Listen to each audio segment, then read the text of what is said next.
Salut à tous, aujourd'hui on va aborder un sujet qui nous concerne tous ici à Mayotte, la santé sexuelle. C'est un sujet essentiel, mais on n'en parle pas toujours assez. Pourtant, les chiffres sont là et ils nous interpellent. L'idée, c'est de voir ensemble, simplement et sans tabou, comment on peut se protéger, où aller pour se faire dépister, et surtout, pourquoi le fait d'agir tôt peut vraiment tout changer. Pour commencer, un chiffre qui plante tout de suite le décor, 880 habitants par kilomètre carré. Cette très forte densité de population à Mayotte, elle rend les questions de santé publique, comme celle du VIH, encore plus importantes. C'est pour ça que cette discussion, on doit l'avoir ici et maintenant. Voilà le programme. D'abord, on va regarder la réalité locale, ici à Mayotte. Ensuite, on va clarifier une bonne fois pour toutes la différence entre le VIH et le sida. Puis, on verra les outils concrets pour se protéger.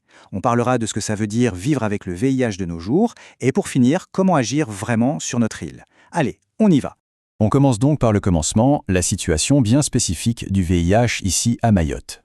Et là, c'est un fait qui marque. Mayotte est le deuxième territoire français où l'on découvre le plus de nouvelles infections au VIH, juste derrière la Guyane. Et ce chiffre est d'autant plus préoccupant qu'on sait que le dépistage, il reste insuffisant. La réalité du terrain est donc sûrement encore plus importante que ce que les statistiques nous disent. Chaque année, ce sont entre 90 et 100 personnes qui apprennent qu'elles vivent avec le VIH à Mayotte. C'est un nombre important. Mais le point crucial à retenir, c'est qu'aujourd'hui, avoir le VIH, ce n'est plus du tout une condamnation. On peut vivre, on peut aimer, on peut avoir des projets et surtout, on peut protéger les gens qu'on aime.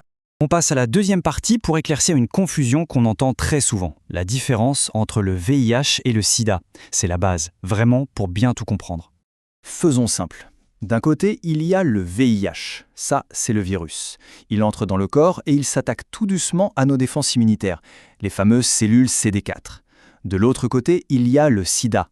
Attention, le sida n'est pas un virus. C'est le stade avancé de l'infection par le VIH, quand le système immunitaire est devenu tellement faible qu'il n'arrive plus à nous défendre contre d'autres maladies.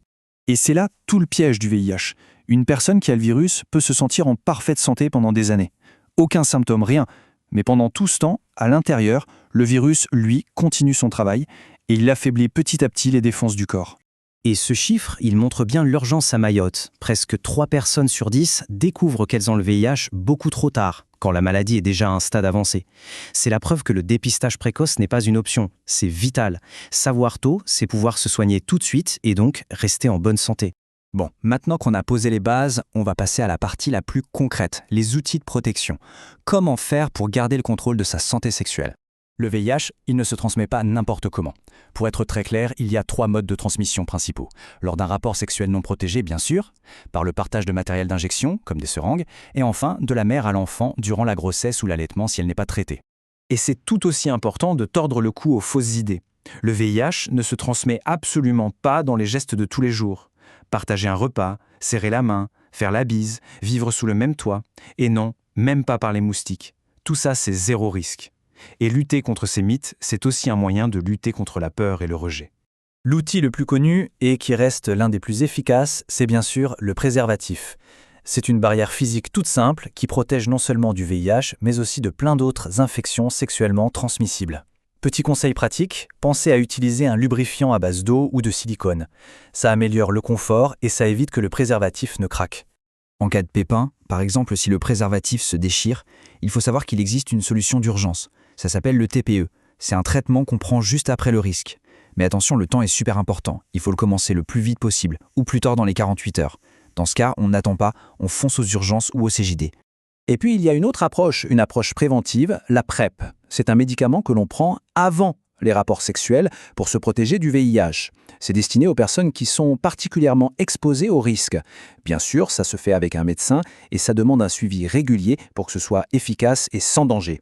On aborde maintenant la partie la plus positive, celle qui est vraiment pleine d'espoir. Parce que les progrès de la médecine ont complètement, mais alors complètement, changé la vie des personnes qui ont le VIH. Les traitements d'aujourd'hui, qu'on appelle les antirétroviraux, sont incroyablement efficaces. Quand une personne les prend tous les jours, correctement, ils empêchent le virus de se multiplier dans son corps. La quantité de virus dans le sang devient alors tellement faible, tellement minuscule, qu'on ne peut même plus la mesurer. On dit qu'elle est indétectable. Et là, on arrive au message clé. La plus grande révolution de ces dernières années. Il faut que tout le monde entende et comprenne cette phrase. Indétectable égale intransmissible. Ça veut dire qu'une personne séropositive qui prend bien son traitement et dont la charge virale est indétectable ne peut plus transmettre le virus à ses partenaires sexuels. C'est une révolution, ça change tout. Et une autre conséquence magnifique de l'efficacité de ces traitements, une femme qui vit avec le VIH, si elle est bien suivie et traitée, peut tout à fait donner naissance à un bébé en parfaite santé qui n'aura pas le virus. Aujourd'hui, on peut avoir le VIH et construire une famille en toute tranquillité. Allez, on termine avec la partie la plus pratique. Comment on fait concrètement pour agir ici à Mayotte? Où est-ce qu'on peut aller pour avoir de l'info, de l'aide ou tout simplement pour se faire dépister? Pour le dépistage, il y a plusieurs options et c'est toujours gratuit et confidentiel. Il y a le CGID au dispensaire de Jacaranda à Mamoudzou. On peut aussi aller dans n'importe quel laboratoire d'analyse, même sans ordonnance, c'est gratuit. Et puis il y a le camion de l'association Narikem Sada qui bouge partout dans les villages et sur les marchés. L'accès au dépistage est là, il faut juste faire le pas. Et parfois, on a juste besoin de parler, de poser des questions en toute confiance, sans avoir peur d'être jugé. Pour ça, il y a un numéro à connaître par cœur, le 0269 69 700. C'est la ligne Miss pour Mayotte Info Santé Sexuelle. L'appel est gratuit et au bout du fil, l'écoute est 100% confidentielle. Finalement, ça nous amène à cette question. Pourquoi est-ce que se faire dépister, c'est un acte de soin, un acte de bienveillance? Eh bien tout simplement parce que c'est prendre soin de soi, de sa propre santé. Et en prenant soin de soi, on prend aussi soin des personnes qu'on aime. Il ne faut jamais laisser la peur ou la honte nous empêcher de nous soigner. Le VIH, ça se dépiste et ça se traite très très bien aujourd'hui.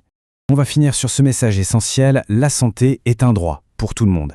Ici à Mayotte, on a tous les outils pour arrêter l'épidémie. Il suffit de s'en servir. Alors prenez soin de vous et des autres. Faites-vous dépister. Et surtout, n'hésitez pas à partager ces informations autour de vous. C'est tous ensemble qu'on arrivera à briser le silence.